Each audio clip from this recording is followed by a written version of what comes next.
bought a V8. Now, hear me out. I had good reason. It makes these noises.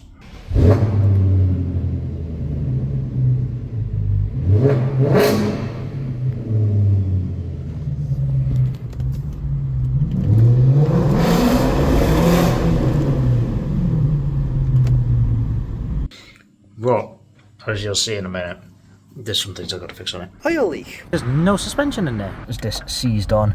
And Oil leak. it shouldn't be in two halves. It is a naturally aspirated V8. It has around 360 and 70 horsepower from factory. Made in 2005, so it's 19 years old. Almost 20 years old. Since I've got to fix it, I figured I may as well bring you guys along. Hopefully I'll have the thing driving by Christmas. One can hope. Yeah, this is gonna take so long. Okay. Just driveway.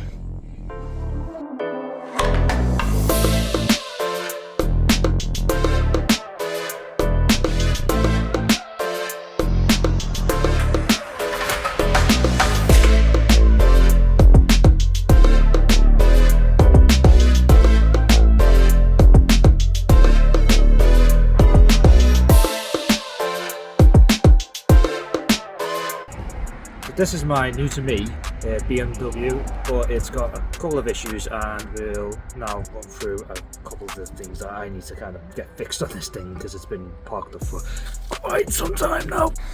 The first issue we've got is, as you can see, there's no suspension in there.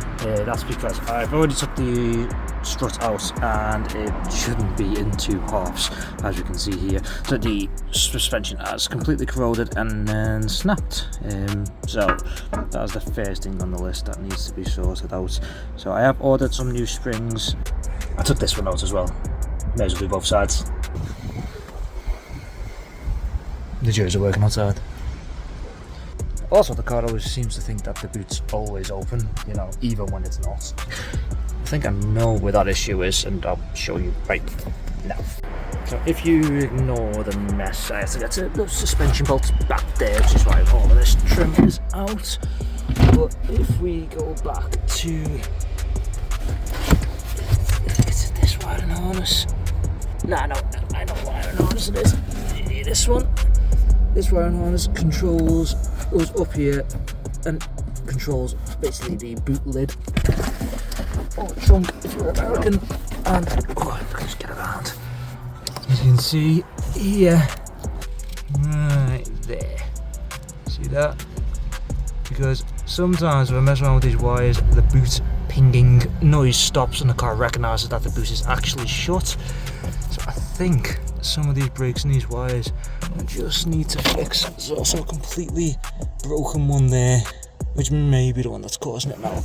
So I get to do some wiring, which is always fun to do. You know, who doesn't love a lot of wiring and have to rewire and resolder it or whatever. I don't know what I'm gonna do with that, but we'll figure it out, I'm sure. The other issue we have is the engine management lights is on. I've already done quite a bit of work to the engine, which we'll run through in a minute, and that seems to have knocked the engine management lights on, so I don't know whether I've broken something or something's just not connected properly. I'm not sure, so we'll have to figure that out. And also, randomly, the airbag light decided to turn on, and I don't know why. And of course, this is a BMW after all, so of course it suffers with an oil leak. Wonderful. I don't know what's caused the original oil leak, but I did notice it was kind of leaking from both of the valve covers, the rock heads. So I've replaced both the gaskets on both of these already.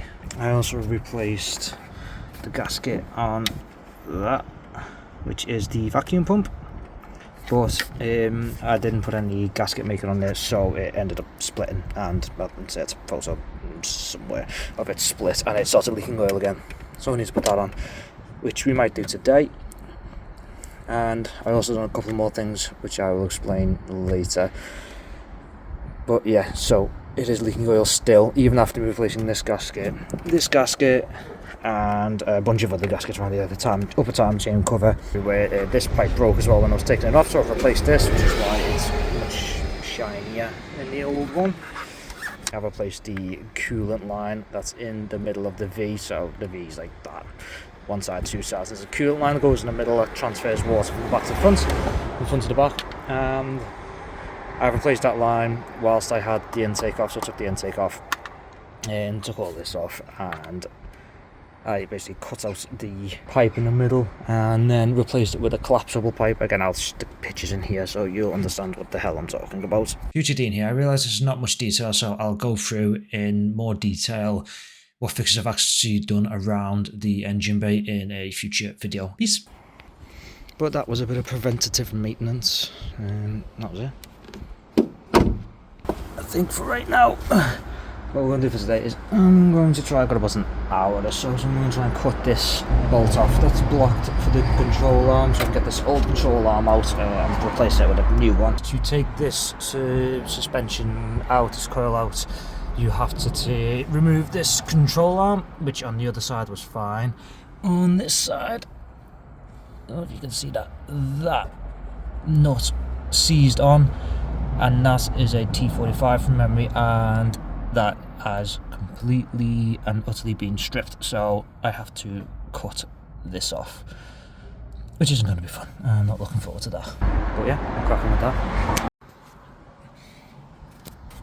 So this is where I need to cut this off. That's the other end of the control arm came off quite easily. That wasn't too much of an issue. But this. So you have to pour, because this spins freely, because it's connected to a ball joint on the end here. So you usually have to put a bolt in there, it's like a T40, T45, I can't remember, in there, and then hold that in place while you spin this off to loosen it. But the issue is this seized on, and as I was trying to twist that, as you can see the markings all here, it basically, this spun and one snapped two bolts from me, and also rounded that off. So as you can see inside there, that is completely circle, and that shouldn't be. It's a T-bolt or Torx bolt, but excuse me. But yeah, so I need to now cut this off, which is going to be fun. So it sounds like angle grinding.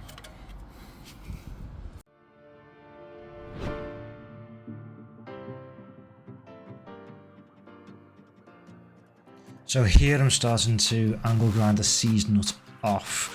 I start with a smaller angle grinder because of the limitations of space, but quickly found out that it isn't going through. It's a very big nut and it keeps getting jammed. So it's time to bring out the big guns. Out comes the big angle grinder, looking if it fits in the wheel arch, and I can get the angle to start cutting it in.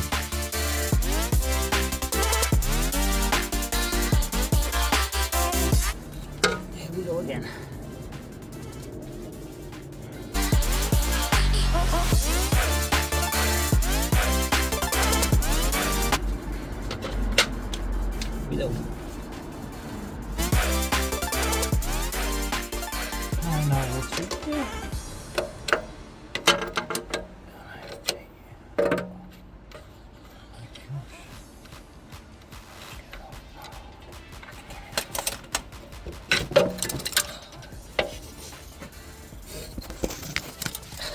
Victory! Holy, there's a lot of stuff in my own. That's a magnet, that's why. Victory!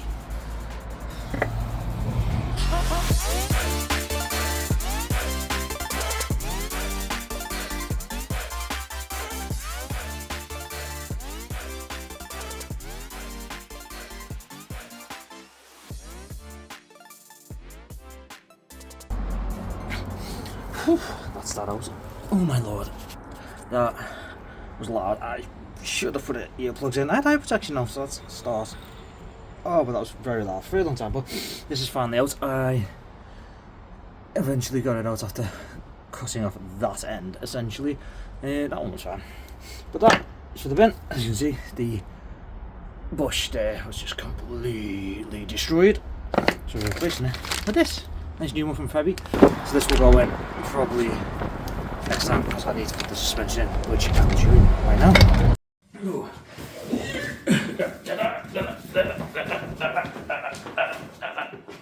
This is one of ours. I'm going to put this down, this is quite heavy. So this is what I got. These are the replacement springs because the springs snapped. So the old spring snapped. So I've got these ones, which are the Eibach springs. And these are lowered. So these are lowered Eibach springs. These are apparently about 30 millimeters lower. So we got our front springs and we got our back ones as well. So it's going to be good to get these on. Yeah, it'll be interesting to see how much lower it is because it was already pretty low beforehand.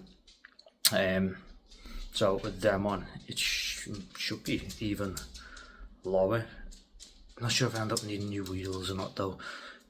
I'll keep you posted with that though, because maybe we will, maybe we won't. That's basically going to be it for this video. It's only a quick one to introduce the car and some of the stuff I'm going to be doing in the future to it. So there's going to be more things I need to do with this. But if you like this, then give it a like. If you didn't, then that's fine. Subscribe if you want to see some more stuff that I'm going to do to the car. Hopefully in a couple of weeks and I should be able to get the suspension because it is going to rain here because it is Britain after all, which means it's just going to consistently rain. It's going to rain for the next couple of days, so I won't be able to get any more done soon. But hopefully I should have the suspension, which means I can put the wheels back on, which means I can start the engine again. Because I can't start the engine because you need to press the brakes. I can't press the brakes because the brake pads are off, so I can't press the brakes but the cylinders to pop out. So yeah, suspension first, get the brakes back on, and then hopefully I'll be able to actually start the car again and see if I fix the engine management light that was on, and then try and find that oil leak. Fun. Anyway, subscribe. Thank you very much. Ice in my veins, I've been driving this train. Years in this lane, there's no stopping this flame. Cause I came to the game and I changed it to play how I like, rearranged it to my own domain.